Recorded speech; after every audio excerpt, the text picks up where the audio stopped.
Hi everyone, I'm Casey Funderburg, and today I'm joined by former Lady Vol or Lady Vol for life, Dena Head. How are you today? I'm doing well. How are you?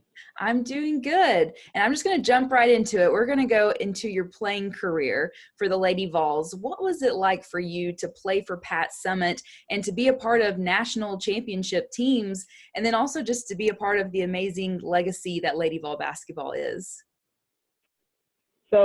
It goes without saying, phenomenal opportunity. I wouldn't trade it if I had to do it all over again.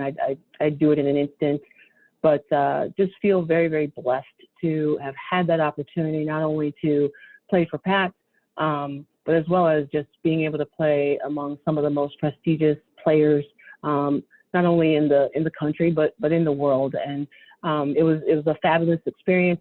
Enjoyed my entire career. And like I said, if I could do it all over again, I wouldn't hesitate in a heartbeat. When you came to Tennessee, you were a part of that Michigan pipeline. So, what was it like to come to Tennessee and then get to play with girls that you grew up playing against? I think it's kind of a little ironic because I don't necessarily know that there's too often where there are that many players from one state on a team that's a little bit further away from home. But back in my time, I would definitely say that it wasn't necessarily making that choice to come to Tennessee because my predecessors had come. While that I think is a positive aspect, right? That hey, there's someone from my own hometown or home state playing on the same playing at the same college that I ultimately am coming to. But I think more importantly is speaks to the high amount of talent that was in Michigan and continues to be in the state of Michigan. But then being able to play with players from my home state, and we played against each other, but now all of a sudden we're playing together for the same reason and the same cause.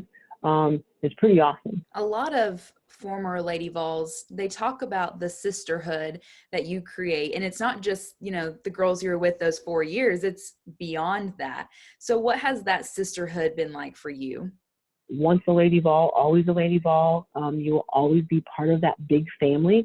And I think that that's something else that Pat stressed, is that it's not just enter into the university and you're just a student athlete, but that we are one big family, and it's welcoming to know that once you graduate, that there's always somewhere for you to come back to, and you'll be welcomed just as much as you were welcomed when you came.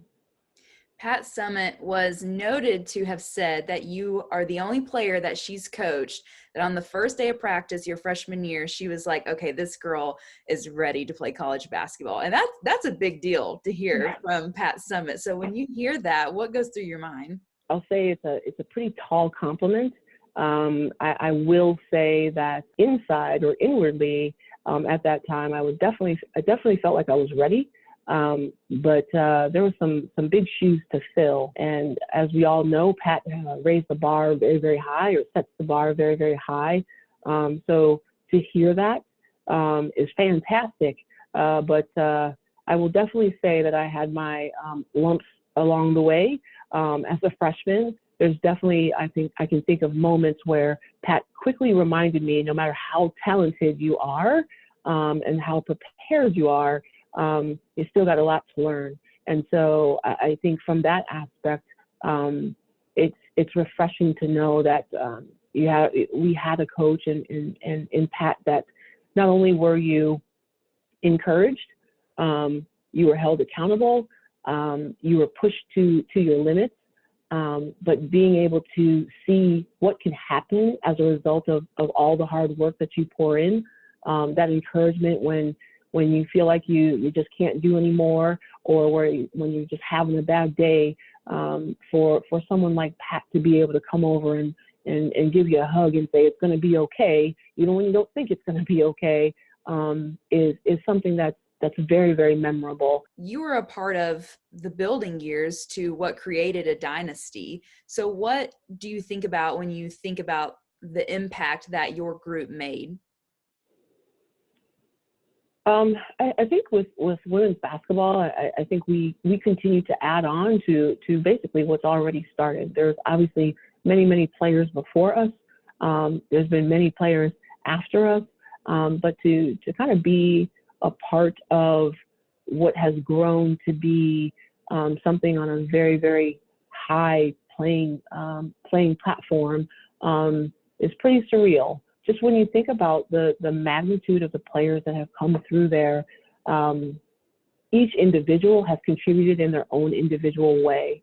And so when I think about just my overall career, and I look at our youth of today, and how basketball continues to grow, I think all of us for a moment say, what piece did we play in helping us to get there? And I know that throughout my entire career, I never lost sight of that. And then after your time at UT, there was no WNBA, so you chose to play overseas in Brazil and Europe. So what were those experiences like for you?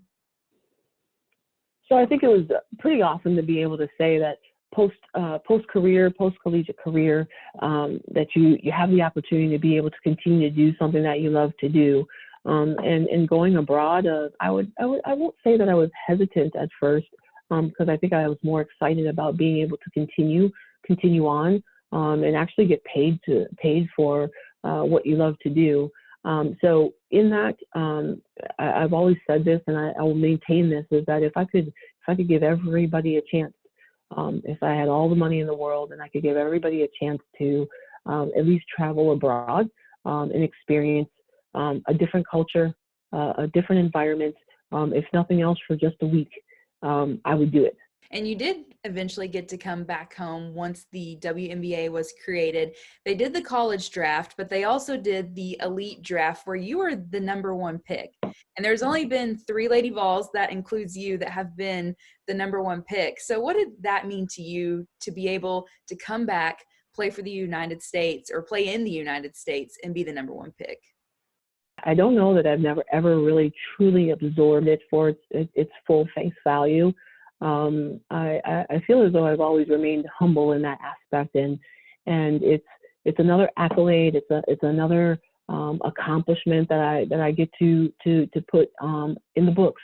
I think for me at that moment was kind of acknowledging the fact that I've arrived at a moment in time where you feel like you really belong, and for all the challenge flags that are thrown at you, to be kind of in that elite group. And yes, it's a title that I'll never lose. So that's pretty awesome, right? I will say that. But to look at those who continue on and have been, whether it's a Lady Vol or whomever's drafted number one, I think it's a very elite class. But it doesn't go without saying that whether you're drafted number one or whether you're drafted number 15, the amount of talent in women's basketball is pretty awesome. And so I'm just really humbled to have been blessed that opportunity, blessed with that accolade, and I won't take it away. But it's a pretty great feeling to be a part of such an elite group. Have you gotten a chance to come and see all the new things happening on campus for Lady Vols? So the Pat Summitt statue, the new locker rooms, the new practice facility. Have you gotten a chance to see any of that stuff? So I've seen a little bit of it. I haven't seen everything. A couple of years back, I want to say it's probably about 2.5, maybe 3 years now. I came back and had a little bit of time to walk around that weekend, catch up with a few people. So that was refreshing. But I haven't seen everything, but I got to see a good amount. Well, we would love to have you back on campus, hopefully once things die down, and so you can see everything and get to see all the new updates. But I just want to say thank you so much for taking some time out of your day to join me and just catch up, and I hope you have a great rest of your week. Thank you so much. I appreciate it. Thank you.